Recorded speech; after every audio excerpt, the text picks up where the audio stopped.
Hello students, देखिए आज से अपना रियल नंबर्स जो क्लास 10th का चैप्टर है वो शुरू होने जा रहा है। तो सबसे पहले समझिए कि रियल नंबर्स में होता क्या है, रियल नंबर्स कहते किससे हैं। तो थोड़ा सा इसके बैकग्राउंड में जाऊंगा और तकरीबन 5 मिनट में हम इसका इंट्रोडक्शन पार्ट पूरा कंप्लीट कर लेंगे, सभी तरह के नंबर्स को समझ लेंगे। सबसे पहले शुरुआत करते हैं कि जब आप छोटे थे तब आपने काउंटिंग शुरू की थी। जब आपने काउंटिंग शुरू की थी तो आपने काउंट करना शुरू किया था 1 2 3 से, बस इसी वजह से इसे कहा गया नेचुरल नंबर। जब हमने शुरुआत की, नेचर में देखा चीज़ों को और चीज़ों को समझना शुरू किया तो इसे क्या नाम दिया गया, नेचुरल नंबर। नेचुरल नंबर कहाँ से शुरू होता है, 1 2 3 से शुरू होता है अप टू इन्फिनिटी, है ना। फिर हमने देखा कि जब हम थोड़े से बड़े हो गए और नंबर को, बड़े नंबर को लिखने की बारी आई तो कैसे लिखे भाई, 1 0 1 लिखना है, 2 0 लिखना है, 20 लिखना है। तो जीरो की उत्पत्ति हुई। जब जीरो की उत्पत्ति हुई तो यहाँ पर हमने क्या देखा कि जीरो भी एक नंबर होना चाहिए। जब हमने इसे भी इंक्लूड कर दिया तो नंबर बना होल नंबर और वो स्टार्ट होता है 0 1 2 3, यानी अब संख्या जो है वो पूर्ण हो गई, इसीलिए होल लिखा गया, पूर्ण संख्या। ठीक है। नेक्स्ट हमने देखा कि जब हमारे पास ये भी आ गया, है ना, फिर हमने देखा कि हम चीज़ों को ऐड करना चाहते हैं। तो ऐड करने में तो कोई परेशानी नहीं है। 1 में 1 ऐड कीजिए 2 आ जाएगा, 2 में 2 ऐड कीजिए 4 आ जाएगा, 2 में 7 ऐड कर दीजिए। तो फिर हमने देखा कि ये रियल नंबर होल नंबर बन गए। ठीक है। फिर हमने देखा कि हमें चीज़ों को ऐड करना है, तो ऐड करने में तो कोई समस्या नहीं थी, 2 में 2 ऐड किया 4 हो गया, इसी तरीके से, है ना। लेकिन जब सब्ट्रैक्ट करने की बारी आएगी तो हमें नंबर को सब्ट्रैक्ट करना है। तो सब्ट्रैक्ट करने पर क्या आएगा, माइनस में भी आ सकता है नंबर। तो जब हमने -4 -5 -3 -2 0 1 2 3 4 इस तरह के नंबर्स लिखे तो इन नंबर्स को क्या कहा गया, इंटीजर्स। तो इंटीजर्स के बाद हमने देखा कि इनको भी हमने क्लासिफाइड किया। जो 2 से डिविजिबल हो सकते हैं उनको हमने इवन नंबर कहा, जो 2 से डिविजिबल नहीं हो सकते उनको हमने ओड नंबर्स कहा, है ना। इतने नंबर्स होने के बाद में फिर आगे देखा हमने कि कुछ नंबर्स है जो सिर्फ उस पर्टिकुलर नंबर से या 1 से डिवाइड होते हैं, है ना, या तो 1 से डिवाइड होते हैं या खुद से डिवाइड होते हैं। ऐसे नंबर को कहा गया प्राइम नंबर्स। ठीक है। फिर हमने देखा कि कुछ ऐसे भी नंबर्स है जिनमें ये तो प्राइम नंबर्स हो गए, कुछ ऐसे भी नंबर्स है जो कंपोजिट है। कंपोजिट में सेंस क्या है कि 1 से भी डिवाइड होते हैं, उस पर्टिकुलर नंबर से भी डिवाइड होते हैं और उसके अलावा भी किसी नंबर से डिवाइड होते हैं। तो जैसे आपकी स्क्रीन पर दिखाई दे रहा है 1 4 6 8 9, ये कैसे नंबर है, कंपोजिट नंबर से। देखिए 4 की अगर हम बात करें तो 4 2 से भी डिवाइड होता है, 1 से भी डिवाइड होता है और 4 से भी डिवाइड होता है। 6 की बात करें तो देखिए 1 से भी डिवाइड होता है, 2 से भी, 3 से भी और 6 से भी डिवाइड होता है। लेकिन अगर आप बात करेंगे 5 की तो 5 सिर्फ 2 से डिवाइड होता है, 1 से डिवाइड होता है और 5 से डिवाइड होता है। ठीक है। तो कुल मिलाकर यहां पर ये प्राइम नंबर कंपोजिट नंबर्स हो गए। इनके अलावा अगर हम बात करें तो अब अगला जो पार्ट हमारा आता है वो है रेशनल नंबर्स। तो रेशनल नंबर्स किसे कहते हैं, ऐसे नंबर्स जिसको हम P/Q फॉर्म में लिख सकते हैं। ये क्या बोला है, P/Q फॉर्म मतलब बटे में लिख सकते हैं, डिवाइड करके इस तरह के फॉर्म में लिखा जा सकता है। जैसे 3/7 हो सकता है, 4/9 हो सकता है। ठीक है। ये देखिए 3/7 लिख दिया मैंने, या 4/9 लिख दिया, या 5/11 लिख दिया। तो ऐसे नंबर्स को हम क्या कहते हैं, ऐसे नंबर्स को कहा जाता है रेशनल नंबर्स। ठीक है। तो देखिए रेशनल नंबर की डेफिनेशन क्या बनेगी, ऐसा नंबर जिसे हम P/Q फॉर्म में लिख सकते हैं। तो देखिए a number which can be written in the form of P/Q, P/Q form में लिखा जा सकता है, लेकिन इसमें एक शर्त है कि जो Q होना चाहिए वो 0 के इक्वल नहीं होना चाहिए। तो Q is not equal to 0। ठीक है। और आप ध्यान से देखिए, इस तरह के जितने भी नंबर्स आप बना सकते हैं उनको हम क्या कहेंगे, रेशनल नंबर्स। रेशनल नंबर की एक और पहचान मैं आपको बता देता हूं, ध्यान से देख लीजिए। रेशनल नंबर की एक और पहचान क्या है कि जैसे अगर आपने कोई भी नंबर लिखा, जैसे आपने मान लीजिए 4/5 लिखा, तो जब आप इसे सॉल्व करेंगे, डिवाइड करेंगे, तो परफेक्ट डिवीजन इसका कितना आ जाएगा, एक पर्टिकुलर पॉइंट पर जाकर रुक जाएगा। ठीक है, जैसे मैं इसको डिवाइड करूंगा तो 0.8 आएगा, इसका मतलब ये यहां पर कंप्लीटली डिवाइड होने के बाद रुक गया, ये और आगे ज्यादा नहीं बढ़ रहा है। इसका मतलब जब हम इसे सॉल्व करेंगे इस फॉर्मेट में तो ये कैसा डेसिमल देगा, टर्मिनेटिंग डेसिमल देगा। ठीक है, या तो टर्मिनेटिंग डेसिमल दे दे, है ना, या तो टर्मिनेटिंग डेसिमल दे दे। टर्मिनेटिंग डेसिमल का मतलब क्या होता है, ऐसा नंबर जो एक पर्टिकुलर पॉइंट पर जाकर रुक जाएगा। ठीक है, इस तरह के बहुत सारे और भी हो सकते हैं, लेकिन अगर मान लीजिए मैंने ऐसा लिखा 2/3, तो 2/3 को आप सॉल्व करके देख लीजिए, इसका आंसर जो आएगा वो आएगा 6.6666, ऐसा ये चलता रहेगा। ये 6 रिपीट हो रहा है पॉइंट के बाद में, तो याद देखो ये टर्मिनेट नहीं हुआ, ये एंड नहीं हुआ, तो कोई बात नहीं, एक पर्टिकुलर नंबर इसमें रिपीट होता जाएगा, यानी अगर टर्मिनेटिंग नहीं है तो रिपीटिंग होना चाहिए। तो रेशनल नंबर की पहचान क्या है, रेशनल नंबर ये होता है कि या तो वो टर्मिनेटिंग हो, है ना, टर्मिनेटिंग डेसिमल पॉइंट में आ जाए, या फिर वो टर्मिनेट अगर नहीं हो रहा है तो एक पर्टिकुलर नंबर रिपीट होता रहे बार बार पॉइंट के बाद। समझ में आई बात? तो ये हमारा रेशनल नंबर्स भी कंप्लीट हो गया। आइए और आगे देखते हैं, इर्रेशनल नंबर किसे कहते हैं, इर्रेशनल नंबर पे चर्चा करते हैं। तो देखिए इर्रेशनल नंबर किसे कहेंगे, जो P/Q फॉर्म में नहीं लिखा जा सकता, है ना, जैसे पाई एक इर्रेशनल नंबर है ना, पाई एक इर्रेशनल नंबर है, √3 एक इर्रेशनल नंबर है ना। इसको जब आप सॉल्व करने बैठेंगे, इसका जब हम सॉल्यूशन निकालेंगे तो ये क्या आएगा, ये इस तरह की क्वांटिटी देगा कि इसमें ना तो रिपीटिंग होगा और ना ही ना ही इसमें कोई पॉइंट रिपीट होगा और ना ही ये टर्मिनेट होगा। फॉर एग्जाम्पल मैंने लिख दिया 7.291176325, ऐसे कुछ तो भी वैल्यू बढ़ती जाएगी, कुछ भी रुकेगा नहीं, यानी टर्मिनेट भी नहीं होगा और ना ही ये रिपीट होगा। ऐसे नंबर को क्या कहा जाएगा, इर्रेशनल नंबर्स। तो इर्रेशनल नंबर्स भी हमने समझ लिया। आइए और आगे देखते हैं। तो जैसे a number which can not be written in the form of P/Q। अब आगे देखते हैं रियल नंबर्स क्या होता है, जो हमारा चैप्टर है। चैप्टर में क्या लिखा है, रियल नंबर्स। तो रियल नंबर्स किसे कहते हैं, एक ऐसा नंबर या तो वो रेशनल हो या इर्रेशनल हो, यानी रेशनल और इर्रेशनल सभी नंबर्स मिलाकर हम क्या बना सकते हैं, रियल नंबर। एक मजेदार बात मैं आपको यहां से बताते चलता हूं कि जो हमने पहले देखे थे कंपोजिट नंबर्स, है ना, प्राइम नंबर्स, आपके integers, whole number, natural number, वो सब रेशनल है, ये सभी नंबर्स रेशनल है। और रूट वाले जितने भी नंबर्स होते हैं जिनका square root completely square root नहीं निकलता है, वो सब कैसे होते हैं, इर्रेशनल होते हैं। तो रेशनल प्लस इर्रेशनल, यानी रेशनल नंबर्स भी सारे आ गए, इर्रेशनल नंबर्स भी सारे आ गए, इस पूरे ग्रुप को हम क्या कहेंगे, रियल नंबर्स। आइए अब हम शुरू करते हैं रियल नंबर्स पर हमारा आगे का टॉपिक। तो अब हम क्या पढ़ने वाले हैं, अब हम पढ़ने वाले हैं यूक्लिड एल्गोरिथम। तो देखिए यूक्लिड एल्गोरिथम में सबसे पहले हम समझते हैं कि एल्गोरिथम क्या होता है ना।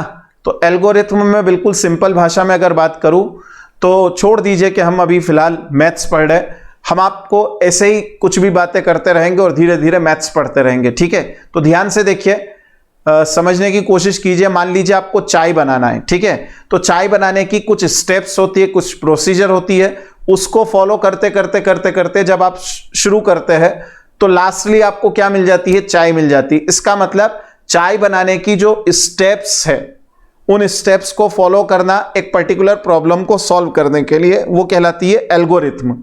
अब यहां पर डिवीजन एल्गोरिथम का क्या मतलब है, यूक्लिड चचा ने दी है इसलिए इसे यूक्लिड्स एल्गोरिथम कहेंगे। और डिवीजन का मतलब क्या है, भैया आपने 7 को डिवाइड किया मान लीजिए 3 से, ठीक है, बिल्कुल सिंपल सा डिवीजन है।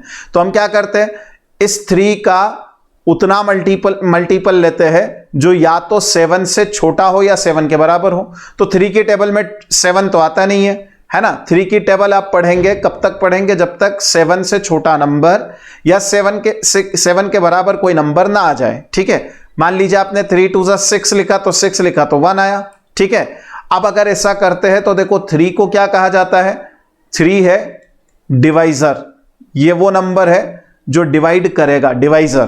ठीक है। 7 क्या है, ये वो नंबर है जो डिवाइड होगा, है ना, डिविडेंड, इसको क्या कहा जाता है, डिविडेंड। अब 2 क्या है, यहां पर 2 है भागफल, जिसे हम क्या कहते हैं इसे हम कहते हैं क्वोशिएंट, ठीक है। और ये 1 क्या है, रिमाइंडर। ध्यान से देख लीजिए, यही है। अब इन सबको मिलाकर अगर मैं यहां पर कुछ लिखना चाहूं तो क्या लिख सकता हूं, ध्यान से देखना, अच्छे समझे इससे। मान लीजिए मैंने ऐसा लिखा कि डिविडेंड यानी 7 is equal to divisor multiply quotient plus remainder, remainder मतलब 1। क्या सही है, 3 2 6 प्लस 1 इक्वल टू 7 आया। यानी हम लिख सकते हैं यहां पर कि dividend is equal to divisor multiply quotient plus remainder, ठीक है। तो ये जो हमारे पास में वैल्यू आई, यानी ये जो हमारे पास में एक तरीके का फॉर्मूला बना, बस इसी फॉर्मूला को हम आगे फॉलो कराएंगे और इसी से एक एल्गोरिथम जनरेट होगा। इसी एल्गोरिथम को इनकी स्टेप्स से हम क्या पढ़ सकेंगे, हम पढ़ सकेंगे कुछ प्रॉब्लम्स, जैसे कि आपका अगला जो एक्सरसाइज होगी, एक्सरसाइज 1.1 में जो दूसरा क्वेश्चन है वो इसी एल्गोरिथम के बेस पर सॉल्व होगा, ठीक है। तो अब हम यूक्लिड्स एल्गोरिथम को समझने की कोशिश करेंगे, मैं वो आपको प्रॉब्लम्स के साथ ही समझाऊंगा, ध्यान से देखते जाइए। अब हम देखते हैं कि यूक्लिड्स लेमा क्या होती है। देखिए एल्गोरिथम की डेफिनेशन आ गई, an algorithm is a series of well defined steps which gives a procedure for solving a type of problem। Problems को सॉल्व करने के लिए जो हम स्टेप्स लगाएंगे, उन स्टेप्स को क्या कहा जाता है, एल्गोरिथम। अब यूक्लिड एल्गोरिथम क्या है, जो डिवीजन का एल्गोरिथम है कि dividend is equal to divisor multiply quotient plus remainder, जैसा कि अभी हमने आपको बताया, बस उसे हम क्या कहते हैं, एल्गोरिथम तो नहीं कहेंगे, इसे लेमा कहेंगे, और इस वेल प्रूव्ड लेमा से हम आगे बात करेंगे, ठीक है। तो चलिए शुरू करते हैं। अब हम लिखेंगे यूक्लिड्स लेमा। तो देखिए यूक्लिड्स लेमा यह कहती है कि अगर मान लीजिए यहां पर ए कोई नंबर है और बी कोई दूसरा नंबर है, तो क्यू और आर इस तरह से होंगे कि हम उसको A equal to B Q plus R लिख सकते हैं। बात समझ में आई मैं क्या बोल रहा हूं। ए अगर कोई नंबर है तो ए को हम बी क्यू और आर की टर्म में लिख सकते हैं। सिंपल सी बात है, अगर मैं बी से डिवाइड करता हूं ए को तो मुझे क्वोशिएंट मिलेगा क्यू, और जब मैं इस पर प्रोसीजर लगाकर सॉल्व करूंगा तो रिमाइंडर मिलेगा आर। अब आर जो रिमाइंडर मिलता है वो कितना हो सकता है, जरा यहां से समझिएगा बात। आर जो रिमाइंडर मिलेगा वो कितना हो सकता है। देखिए बिल्कुल सिंपल सी बात करें अगर हम, तो आर की वैल्यू जो बी की वैल्यू है उससे छोटी होगी, है ना, बात समझ में आ रही, बी से छोटी होगी, और 0 से 0 या 0 के बराबर भी हो सकती है। समझ में आई बात, मैं आपको समझाता हूं, इसको और अच्छे से समझ लेते हैं। मैं बिल्कुल सिंपल से एग्जांपल्स दूंगा आपको। मान लीजिए आपके पास में 13 लिखा है और 13 को आपको 4 से डिवाइड करना है, तो आप क्या लिखेंगे, 4 3 12 1। रिमाइंडर क्या मिला, 1, मतलब आर की वैल्यू क्या मिली मुझे, 1। अभी अगर मान लो 4 लिखा है और मैं यहां पर 14 को डिवाइड करता हूं तो क्या मिलेगा, 4 3 12, ये 12, रिमाइंडर मिला मुझे 2, तो आर इक्वल टू 2। अभी 4 मैं फिर से डिवाइड करने लगूंगा, 4 से डिवाइड करता हूं मैं 15 को, तो क्या मिलेगा, 4 3 12, रिमाइंडर मिलेगा 3। लेकिन अब अगर मैं 4 से डिवाइड करता हूं, 2 मिनट, मैं 4 से डिवाइड करता हूं 16 को, तो 16 को डिवाइड करने पर क्या मिलेगा, 4 4 16, मतलब 0, रिमाइंडर मिला मुझे 0। तो कुल मिलाकर रिमाइंडर देखो, जब मैंने 4 से डिवाइड किया किसी नंबर को तो या तो 0 मिला या 1 मिला या 2 मिला या 3 मिला। मैं यही कहना चाह रहा हूं कि आर कैसा मिलेगा आपको, बी से छोटा और 0 और बी के बीच में, है ना। तो कुल मिलाकर ये क्या बन गई, यूक्लिड्स डिवीजन लेमा। चलिए यूक्लिड्स डिवीजन लेमा को और अच्छे से लिख लेते हैं, समझ लेते हैं। ध्यान से देखिए, given positive integers a and b, there exist unique integers q and r satisfies a equal to bq plus r where 0 is less than or equal to r less than b। ये r जो है वो एक integer है जो 0 और b के बीच में रहेगा। 0 एक इंटीजर है, b भी एक इंटीजर है, इनके बीच में रहेगा। डिवीजन लेमा आपने पढ़ ली। डिवीजन लेमा क्या कहती है? a is equal to B Q plus r, है ना। यहां पर r जो है वो 0 के बराबर या 0 के बराबर या 0 से बड़ा और b से छोटा, है ना। तो कुल मिलाकर हमारे पास में ये डिवीजन एल्गोरिथ्म है। इस डिवीजन लेमा से एल्गोरिथ्म बनाते हैं। कैसे बनाएंगे देखिए, HCF कैलकुलेट करने के लिए मैं एक एल्गोरिथ्म बनाकर आपको समझा रहा हूं। HCF सबसे पहले देखिए कि हाईएस्ट कॉमन फैक्टर को कहते हैं, है ना। हाईएस्ट कॉमन फैक्टर क्या होता है? हाईएस्ट कॉमन फैक्टर जैसे मैंने लिखा 6 और मान लीजिए लिखा 8, तो वो हाईएस्ट नंबर जो दोनों को डिवाइड करेगा। तो क्या है वो? देखिए 2 3 जा 6, यहां पर अगर लिखेंगे तो 2 4 जा 8। अब कॉमन क्या आ रहा है दोनों में? 2, तो 2 कॉमन है, बस ये 2 इसका इन दोनों का HCF हो गया। बात समझ में आई? ये तो हमने बचपन में एक मेथड देखी थी, एक मेथड ये समझ में आ गई थी हमें। अभी अगर मान लीजिए मैं इसी को किससे रिप्रेजेंट करना चाहूं, इससे रिप्रेजेंट करना चाहूं, तो सबसे पहले हम क्या करेंगे? 8 को लिखेंगे इन टर्म्स ऑफ 6, तो 6 मल्टीप्लाई 1 लिखेंगे, है ना, और प्लस 2 लिख देंगे। ठीक है, साइड में आप रफ में इस तरह से करके देख सकते हैं कि यहां 8 लिखा, 8 को डिवाइड करो 6 से, तो 6 1 जा, तो 6, यहां पर क्या आएगा? 2, तो 2 लिखेंगे R की जगह पर, 1 लिखेंगे Q की जगह पर, 8 लिखेंगे A की जगह और 6 लिखेंगे B की जगह पर। ये हमारे पास में पहली वैल्यू आ गई। अब देखिए यहां से एक आपको प्रोसीजर मिलती जाएगी। अब आप क्या करेंगे? इस 6 को यहां पर लिखेंगे और 6 को लिखेंगे इस 2 की टर्म में। तो कैसे लिखेंगे? 2 3 जा 6, है ना। तो what is 2? 2 is called HCF। समझ में आई प्रोसीजर? चलिए और देख लेते हैं और समझने की कोशिश करते हैं।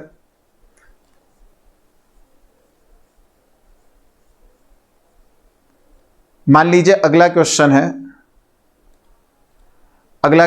36 एंड 15। तो सबसे पहले आप क्या करेंगे? 36 को 15 की टर्म में लिखेंगे। आप फिर से वही करके देख लीजिए रफ में। 15 को डिवाइड कीजिए, 36 को डिवाइड कीजिए 15 से, तो 15 2 जा 30, ये 6 बचा। 6 लिखेंगे Q की जगह पर, है ना, सॉरी 6 लिखेंगे R की जगह पर, रिमाइंडर है ना वो। तो 15 मल्टीप्लाई 2 प्लस 6। अभी क्या करेंगे? 15 को इधर लिखेंगे, ये 15 लिखा। अब 15 को किसकी टर्म में लिखना है? 6 की टर्म में। तो यहां पर तो 6 आ जाएगा। मल्टीप्लाई में क्या लिखूं? तो 6 से डिवाइड कीजिए 15 को। 15 से जब आप डिवाइड करेंगे तो 6 3 जा 6 2 जा, है ना, तो 6 2 जा 12, 3 बचा, तो रिमाइंडर 3 आया और 2 आ जाएगा Q की जगह पर। तो यहां क्या लिखेंगे? 6 2 जा और ये 3। अब 6 को किसकी टर्म में लिखेंगे? इस 3 की टर्म में लिखेंगे। तो 3 की टर्म में लिखने के लिए क्या करेंगे? 3 2 जा 6, यानी ये 3 क्या है? HCF। समझ में आई बात? ये इस तरह से आपको एक एल्गोरिथ्म जनरेट करना है और इसी एल्गोरिथ्म से आपको HCF निकालना है, जो कि इस एक्सरसाइज का यानी एक्सरसाइज 1.1 का फर्स्ट क्वेश्चन है। ठीक है, चलिए शुरू करते हैं इस क्वेश्चन को। देखिए स्क्रीन पर पहला क्वेश्चन आ गया, use Euclid division algorithm to find HCF of 135 and 225। इसी क्वेश्चन को सबसे पहले देख लेते हैं। तो सबसे पहले हम लिख लेते हैं डिवीजन लेमा। तो डिवीजन लेमा क्या कहती है? A equal to B Q plus R, where R less than B and less than और इक्वल टू 0, है ना। ध्यान से देखिए, 0 इज लेस देन और equal to R less than B। ये हमारे पास में डिवीजन एल्गोरिथ्म है, डिवीजन लेमा है। इससे हम एल्गोरिथ्म जनरेट करते हैं। तो 225 को किसके टर्म में लिखेंगे हम? 135 की। सबसे पहले वही रफ में क्या करके देखेंगे? रफ वर्क करके देखिए। इसमें क्या लिखेंगे, 135 से डिवाइड करेंगे 225 को, तो 135 वन जा, देखो 135 टू जा भी कर दिया आपने तो 270 आ जाएगा, वो तो बड़ा है, तो यहाँ लिखेंगे 135। इसको सॉल्व कीजिए तो यहाँ से आएगा 0, 12 में से 3 माइनस करेंगे 9, 90 आया। ठीक है, तो यहाँ क्या लिखेंगे, 135 मल्टीप्लाई 1 प्लस 90। अब 135 को लिखेंगे हम इन टर्म्स ऑफ 90, तो 90 टू जा अगर कर देंगे तो गलत हो जाएगा, 91 जा, और आप करके देखिए यहाँ पर 45 आएगा। फिर से 90 को हम लिखेंगे यहाँ पर, तो 90 इज इक्वल टू 45 टू जा, यानी हमारा आंसर क्या आ चुका है, 45 इज द HCF, है ना। बात समझ में आई। ये पहला क्वेश्चन का फर्स्ट पार्ट हमारा कंप्लीट हो गया। सेकंड पार्ट हम खुद से आप खुद से ट्राई कर सकते हैं, वीडियो को पॉज करके हम आगे बढ़ेंगे। देखिए यहां लिखा है 196 एंड 38220। देखिए अभी 38220 को हम 196 की टर्म में लिखेंगे तो क्या लिखेंगे, 196, और अभी आप ये देख सकते हैं पूरा कैलकुलेशन मैंने करके रखा है, मल्टीप्लाई 195 और यहां आ जाएगा +0, इसका मतलब 196 is the LCM, is the HCF, है ना। अब इस वाले क्वेश्चन को आप घर पर ट्राई कीजिए, आ जाएगा बड़ी आसानी से आंसर। ठीक है, चलिए नेक्स्ट क्वेश्चन की तरफ आगे बढ़ेंगे। क्या कहता है next question, show that any positive odd integer is of the form 6q + 1 और 6q + 3 और 6q + 5 where q is some integer. ठीक है, अभी आप देख लीजिए पॉजिटिव इंटीजर किसे कहते हैं, पॉजिटिव ओड इंटीजर चाहिए हमें, तो पॉजिटिव ओड इंटीजर मतलब कैसा दिखाई देगा, हम आपको थोड़ा सा समझा देते हैं। 2m प्लस या -1 अगर लिखेंगे तो ये जो इंटीजर मिलेगा हमें, ये इंटीजर कैसा मिलेगा, पॉजिटिव ओड इंटीजर। कैसा मिलेगा, पॉजिटिव ओड इंटीजर। ठीक है, जहां पर m क्या है, m कुछ भी हो सकता है इंटीजर, यानी m = 1 2 3 4 5 कुछ भी हो सकता है पॉजिटिव इंटीजर। ठीक है, अभी ध्यान से देखिए हमें करना क्या है, हमें यह करना है कि यहां पर लिखा है show that any positive odd integer is of the form 6q + 1 और 6q + 3 और 6q + 5। आप देख सकते हैं कि जो नंबर दे रखा है q के पहले वो 6 है, यानी हमें डिवाइड किससे करना है, 6 से डिवाइड करना है। सिंपल सी बात यहां पर ले लेते हैं, तो यहां से कैसे सॉल्यूशन करेंगे इसका, देखिए सॉल्यूशन समझते हैं इसका। Solution, let a be a number, an integer, a कोई इंटीजर है which is divided by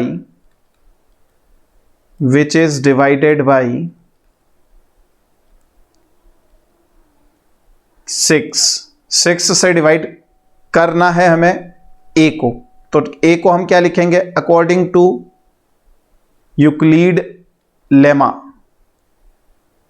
अगर हम यूक्लिड्स लेमा देखें तो क्या मिलेगा मुझे, Euclid's lemma a = 6q + r where r is equal to क्या क्या हो सकता है, 0 हो सकता है, 1 हो सकता है, 2 3 4 5, 6 तो नहीं हो सकता।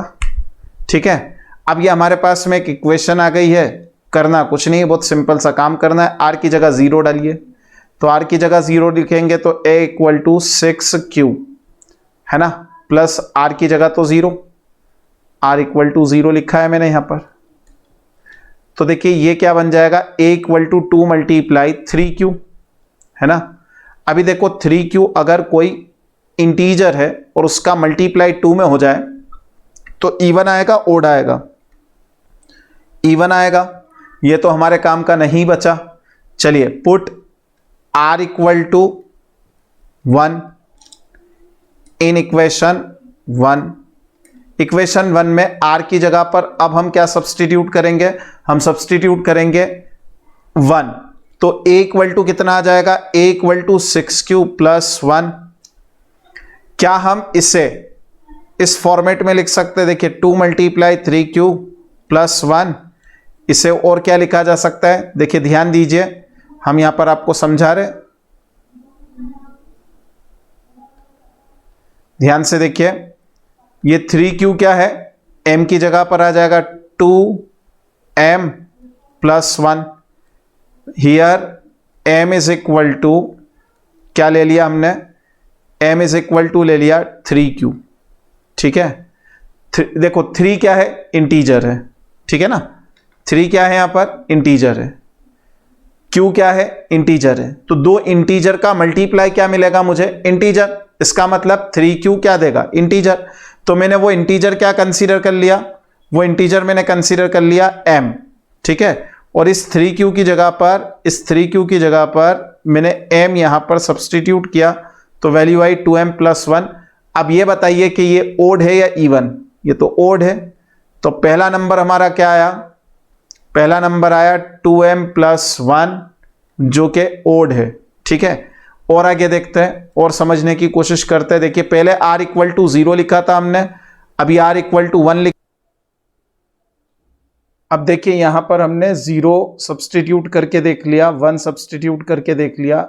अब आइए हम देखते हैं कि r इक्वल टू 2 अगर हम सब्सटीट्यूट करते हैं, यानी r इक्वल टू 2 यहां पर डालते हैं, तो क्या आता है? देखिए a equal to 6q plus 2। यहां से हम इसे देख सकते हैं बड़ी आसानी से कि 2 अगर मैं यहां से कॉमन ले लेता हूं तो ये 2 कॉमन आ गया, यहां बचेगा 3q प्लस 1, है ना। अब देखिए 3 एक इंटीजर है, q भी एक इंटीजर है, 1 और इस दो इंटीजर का मल्टीप्लाई इंटीजर आएगा और उसका एडिशन इंटीजर में होगा। इसका मतलब ये पूरा के पूरा इंटीजर मिलना है फिर से, ठीक है। तो कुल मिलाकर ये एक इंटीजर है। इस इंटीजर को रिप्लेस कर सकते हैं हम m से, यानी 2m मिला। ये फिर से देखिए इवन मिल गया, जो हमारे काम का नहीं बचा। इसका मतलब ये भी फॉर्मेट नहीं बन सकता है किसके लिए? ओड नंबर्स के लिए, ठीक है। अब आगे देखते हैं, r इक्वल टू 3 सब्सटीट्यूट करते हैं। जब हम r इक्वल टू 3 सब्सटीट्यूट करेंगे तो देखिए a equal to 6q plus 3, ठीक है भाई। इसको मैं यहां से यहां पर शिफ्ट कर रहा हूं। देखिए ध्यान दीजिए, a इक्वल टू कितना आएगा? 6q as it is plus 3 की जगह पर लिखेंगे हम 3 की जगह हम लिख सकते हैं 2 प्लस 1, ठीक है। अब यहां से 2 आसानी से कॉमन लिया जा सकता है, तो a इज इक्वल टू क्या लिखेंगे? 2, यहां पर आएगा 3q प्लस 1 प्लस 1, ठीक है। ये 1 एज इट इज। अभी देखो फिर से ये m है ना। तो a is equal to 2m where m is some integer plus 1। ये तो देखिए ये किस फॉर्म में आ गया? ओड इंटीजर के फॉर्म में आ गया, यानी ये ओड नंबर हो गया, है ना। तो जब ये ओड हो सकता है, ये ओड है, तो हमारे पास में क्या फॉर्मेट बन गया? 2m प्लस 1 वाला फॉर्मेट बन गया, यानी ये 6q प्लस 3, 6q प्लस 3। देखिए ये लिखा है ना 6q प्लस 3। पहले हमारे पास क्या आया था? 6q plus 1। जब हमने r इक्वल टू 1 लिखा तब ये आया। जब हमने r इक्वल टू 3 लिखा तब हमारे पास में क्या आया आंसर? 6q plus 3। ये भी ओड है ना। अब हम आगे देखेंगे, चलिए करके देखते हैं। तो r इक्वल टू 4 लिखेंगे। r इक्वल टू 4 लिखने पर यहां क्या आएगा? देखिए a equal to 6q plus 4। अभी यहां 2 कॉमन ले सकते हैं, तो 2 कॉमन ले लो, 3q प्लस 2, सही है। 3q प्लस 2, ये जो वैल्यू आई ये तो इंटीजर हो ये तो इंटीजर ही है ना, तो 2m। ये तो इवन आया, हमें इवन नहीं चाहिए, हमें सिर्फ और सिर्फ ओड चाहिए। अभी फिर से क्या करेंगे? देखो 4 भी गया, अब 5 बचा है, 5 लिख दीजिए इस r की जगह पर। तो a इक्वल टू क्या लिखेंगे हम? 6q plus 5। 6q प्लस 5 को क्या लिख सकते हैं? देखिए ध्यान दीजिएगा, 6q को हम 6q प्लस इसे 4 प्लस 1 लिख सकते हैं। जब यहां से 2 कॉमन लीजिएगा तो 2q plus 1, 2q plus 3q plus 2, और यहां पर क्या बचेगा? 1 एज इट इज, है ना। बात समझ में आ रही है? आया यहाँ तक समझ में? अभी ध्यान से देखिए, 2, ये 3q + 2 तो इंटीजर है, तो ये इंटीजर m आ गया, और ये +1 एज इट इज, ये फिर से ओड हो गया। इसका मतलब जब आपने ये वाला फॉर्मेट लिखा तब भी आपको ओड नंबर मिला, मतलब 6q + 5 लिखने पर भी ओड मिला। यही हमें प्रूव करना था। तो देखो हमने करा क्या, सबसे पहले समझ लेते हैं वापस से। देखिए सबसे पहले हमने क्या किया था, हमारे पास में कोई नंबर हमने कंसीडर कर लिया था a। उस a के लिए हमने क्या किया, उस a को डिवाइड कर दिया किसी इंटीजर 6 से, है ना, 6 से डिवाइड किया। तो 6 से डिवाइड करने पर हमारा जो डिवीजन लेमा है वो ये है 6q + r, a = 6q + r। जब हमने इसे यहां पर समझा तब r की जगह पर पहले हमने 0 लिखा, 1 लिखा, 2 लिखा, इस तरीके से 5 तक हम लिखते चले गए। जब लिखा तो हमने ये देखा कि जहां जहां पर ओड नंबर्स लिए थे हमने, यानी 1 लिया, 3 लिया या 5 लिया, तो हमें वैल्यू क्या मिली, 6q + 1, 6q + 1, 6q + 3, 6q + 5। जब हमने इसे सॉल्व करके देखा तो हमने देखा कि ये तो ओड नंबर्स है। तो बात समझ में आ गई? ये हमारा दूसरा क्वेश्चन कंप्लीट हो गया। चलिए आगे बढ़ते हैं अगले क्वेश्चन की तरफ। अगला क्वेश्चन क्या कहता है देखते हैं। हमारा अगला क्वेश्चन है, an army contingent of 616 members is to march behind an army band of 32 members. देखिए, the 2 groups are to march in the same number of columns. अब सेम नंबर ऑफ कॉलम्स है, what is the maximum number of columns in which they can march. ठीक है, तो हमें क्या करना है, क्वेश्चन में क्या दे रखा है कि 616 का एक मेंबर्स का एक ग्रुप है, ये 616 है, और यहां पर एक छोटा ग्रुप है जिसे हम 32 मेंबर्स मान रहे हैं। इसके हमें बनाना है कॉलम्स। देखिए कॉलम्स बनाए हमने, मान लो ये कॉलम्स बनाए, तो जो नंबर ऑफ कॉलम्स है वो दोनों में सेम रखना है, नंबर ऑफ कॉलम्स सेम रखना है। कॉलम के अंदर ये जो मेंबर्स है ना, ये अलग अलग हो सकते, इसमें और इसमें दोनों में अलग हो सकते। इसका मतलब हमें क्या करना है, 616 और 32 दोनों का हमें मिलाकर HCF निकालना है। तो HCF निकाल लीजिए। 616 को हम 32 की टर्म में लिखेंगे, 32 × 19 और +8। अब 32 को हम लिखेंगे 8 की टर्म में, तो 8 4 ज़ा 32, है ना। तो what is 8? 8 is the required answer, यानी 8 कॉलम्स बनाए जा सकते हैं जब हम ऐसा करेंगे। ठीक है, चलिए नेक्स्ट क्वेश्चन की तरफ आगे बढ़ते हैं।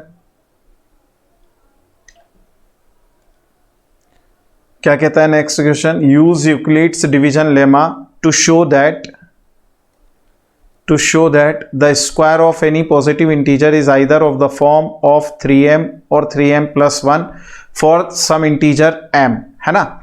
इंटीजर m के लिए जो हमारे पास में वैल्यू आना चाहिए उसका स्क्वायर अगर करें तो 3m आना चाहिए या 3m + 1 आना चाहिए। ये एक तरह से डिवीजन लेमा से हमें प्रूव करना है। ठीक है, कैसे प्रूव करेंगे, देखो ध्यान से देखना।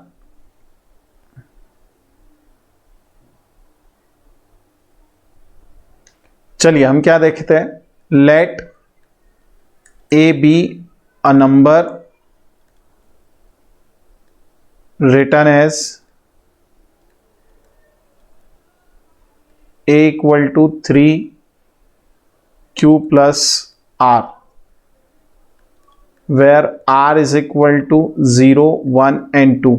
3 से तो छोटा ही रहेगा ना, 3 से बड़ा या 3 के बराबर भी नहीं हो सकता, है ना। तो ये तो इक्वेशन 1 बन गई। इसका स्क्वायर कर दीजिए, तो a², क्योंकि यहाँ लिखा है ना positive integer square of any positive integer, ये लिखा है ना, तो इसका स्क्वायर कर दीजिए। स्क्वायर करेंगे तो क्या आएगा, 3q + r होल स्क्वायर। अब स्क्वायर करने पर r की जगह पर हम क्या लिखेंगे, सबसे पहले 0, है ना। इसको दे दो equation number 2, late r = 0। r = अगर 0 डालेंगे तो a² = 3q + 1, सॉरी 0 का स्क्वायर, यहाँ क्या आ जाएगा, ए स्क्वायर इज इक्वल टू 3 ज़ा 9 क्यू स्क्वायर। देखिए 9 क्या है, इंटीजर, इसको हम 3 मल्टीप्लाई 3 क्यू स्क्वायर लिख सकते हैं। जब इसे 3 क्यू स्क्वायर लिखा जा सकता है तो ए स्क्वायर इज इक्वल टू हम लिख सकते हैं 3m, क्योंकि 3 एक इंटीजर है, q फिर इंटीजर है। इंटीजर का स्क्वायर करोगे तो इंटीजर मिलेगा, इंटीजर का मल्टीप्लाई इंटीजर में करेंगे तो भी इंटीजर मिलेगा, where m is equal to 3q square an integer. ठीक है, यहां तक हमारा काम कंप्लीट हो गया है। चलिए आगे देखते हैं। तो देखिए हमारे पास में पहला पार्ट तो आ गया, यही प्रूव करना था 3m। अब हम 3m प्लस 1 के लिए और सॉल्व करेंगे इसे। लेट r इक्वल टू 1, जब r इक्वल टू 1 लिखेंगे इस जगह पर तो यहां से क्या आएगी वैल्यू, देखिए a square is equal to 3q plus 1 square, है ना। यहां से a plus B whole square की आइडेंटिटी में यहां लिख देता हूं। इस आइडेंटिटी का भरपूर यूज करेंगे हम। कैसे लिखेंगे, a plus B whole square, A square plus 2ab plus B square. ठीक है, अब इस आइडेंटिटी को यहां पर चिपकाइए तो a की जगह पर है 3q, 9q स्क्वायर प्लस 3 2 ज़ा 6q। देखिए इस 2 का इस 3 में मल्टीप्लाई कर दीजिए तो 3 2 ज़ा 6q, है ना, प्लस 1 का स्क्वायर 1 आएगा। यहां से हम क्या कर सकते हैं, ध्यान दीजिए 3 यहां पर दोनों में है, कॉमन ले लीजिए, 3q square plus 2q plus 1। अभी इसको हम क्या लिख सकते हैं, m लिख सकते हैं। तो again we can consider 3m plus 1। देखो फिर से मैं आपको वही बताऊंगा कि q एक इंटीजर है, q स्क्वायर उसका इंटीजर ही आना है। 3 में q स्क्वायर का मल्टीप्लाई करेंगे तो इंटीजर आएगा, फिर उसमें इंटीजर को ऐड करेंगे तो इंटीजर आएगा, तो 3m plus 1 is an integer. ठीक है, इसका मतलब ये देखिए दूसरा भी पार्ट प्रूव हो गया। आइए अब r इक्वल टू क्या लिखेंगे हम, अब हम r इक्वल टू यहां पर लिखेंगे r इक्वल टू 2, है ना। तो चलिए r इक्वल टू 2 लिखकर सॉल्व करते हैं।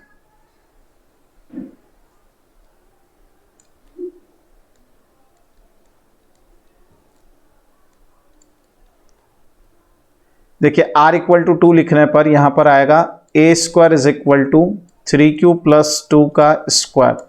इसको अच्छे से सॉल्व कर लीजिए, आ जाएगा आंसर a स्क्वायर 3 3 ज़ा 9q square, again a square plus 2ab plus b square लिखेंगे, प्लस 3 2 ज़ा 6 और 2 ज़ा 12 q प्लस 2 2 ज़ा 4, है ना। अभी ध्यान से देखिए 9q square as it is plus 12q as it is, plus इस 4 को हम दो पार्ट में स्प्लिट कर सकते हैं। यहाँ लिखेंगे 3 प्लस 1, इसमें से पूरे में से 3 कॉमन ले लीजिए, तो 3 कॉमन लेने पर क्या मिलेगा मुझे, 3q square plus 4q plus 1, है ना, और ये प्लस 1 एज इट इज। यहां से रिजल्ट आएगा, यहां से रिजल्ट आ जाएगा 3m प्लस 1, ये अगेन यही वाला रिजल्ट आ गया। चलिए इसके आगे और समझने की हम कोशिश करते हैं नेक्स्ट क्वेश्चन को, जो लास्ट क्वेश्चन है इस एक्सरसाइज का। ठीक है, देखिए क्वेश्चन क्या कहता है, use Euclid division lemma to show that the cube of any positive integer is of the form 9m plus 9m comma 9m plus 1 और 9m प्लस 8, है ना। इसमें आपकी मर्जी की बात है, आप 9 से डिवाइड करना चाहे a को तो 9 से कर सकते हैं, लेकिन वो बहुत बड़ा लेंदी हो जाएगा। उसमें आपको 0 से लगाकर 8 तक सभी वैल्यूज को सॉल्व करना पड़ेगा। अब चूंकि यहाँ क्यूब हो रहा है तो 3 का मल्टीपल ही आना है ना, तो 3 का मल्टीपल आना है, इसका मतलब मैं 3 से डिवाइड करूंगा और फिर आगे सॉल्व कर लूंगा। ठीक है, तो चलिए ध्यान दीजिए, let A be an integer written as according to Euclid lemma. अगर हम बात करें तो किस तरह से लिखा जा सकता है, a equal to 3q plus r where r is equal to 0 1 2, है ना। अब a क्यूब करना है तो a cube is equal to 3 cube plus r का क्यूब कर दीजिए। ये इक्वेशन नंबर 1 आ गई। इस इक्वेशन 1 में हम क्या करेंगे, फिर से वही वाली बात, यहां पर हम r की वैल्यू डालेंगे 0, 1 एंड 2। तो जब हम r इज इक्वल टू 0 लिखेंगे तो at r is equal to 0 यहां पर वैल्यू सब्सटीट्यूट कीजिए तो a cube is equal to कितना आएगा, 3 क्यूब होल क्यूब। इसको लिखेंगे 27 क्यूब। इसको लिखा जा सकता है 3 मल्टीप्लाई 9 क्यूब। थोड़ा सा देख लेते हैं, है ना। अब देखो 9 क्या है, इंटीजर। क्यू क्या है, इंटीजर। क्यू का क्यूब क्या आएगा, इंटीजर। तो 9 क्यूब इंटीजर है। इस इंटीजर में इंटीजर का मल्टीप्लाई करेंगे तो यहां पर लिख सकते हैं 3m। देखिए सॉरी, हमें 9m बताना है। सॉरी बेटा, इस 9 को बाद में 9 को पहले लिख दीजिए और 3 को बाद में लिखिए। तो हम यहां लिख सकते हैं 9m। ठीक है। अब हम क्या करेंगे, r की जगह पर 1 लिखेंगे एट r इक्वल टू 1। चलिए r इक्वल टू 1 लिखा हमने। a cube plus is equal to 3 cube plus 1 का क्यूब। इसको सॉल्व करेंगे तो क्या आएगा, देखिए a plus B whole cube की आइडेंटिटी में यहां पर लिख देता हूं ऊपर, a plus B whole cube is equal to a cube plus b cube plus 3a square plus b dot 3ab square, है ना। ये लिखेंगे। अब यहां से a की जगह 3q लिख दो तो यहां आ जाएगा 27q क्यूब, है ना, प्लस फिर आएगा 1 का क्यूब मतलब 1, 3a स्क्वायर b, है ना। 3a स्क्वायर b मतलब 3 3 जा 9, 9 3 जा 27 क्यूब स्क्वायर प्लस 1 का स्क्वायर करेंगे तो 1 ही आना है तो 3 3 जा 9 क्यूब। ठीक। अब यहां से क्या करेंगे, हम यहां से कॉमन निकालेंगे 9। तो 9 कॉमन आ रहा है, देखो इन सभी स्टेप्स में से, इन सभी टर्म्स में से 9 कॉमन आ रहा है। ये 9 कॉमन ले लिया। यहां अंदर क्या बचेगा, देखिए 3q cube plus 3q square plus cube, है ना, और प्लस 1 एज इट इज। ठीक है भाई। तो इससे हम क्या लिख सकते हैं, 9m प्लस 1। क्यों लिख सकते हैं ऐसा, क्योंकि देखो ये q क्यूब इंटीजर है, उसका 3 में मल्टीप्लाई होगा, इंटीजर होगा, इंटीजर का इंटीजर में एडिशन होगा 3 बार, तो वो भी इंटीजर ही आना है, तो 9m प्लस 1। ठीक है। तो ये हमारे पास में दूसरी वैल्यू आ गई। अब हम क्या लिखेंगे, r इक्वल टू 2 लिखेंगे इंस्टीड ऑफ r, है ना। इस इक्वेशन में r इक्वल टू 2 लिखेंगे। तो चलिए शुरू करते हैं।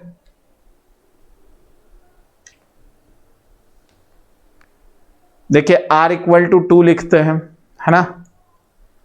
तो क्या आएगा answer, a cube is equal to 3 cube plus 2 whole cube.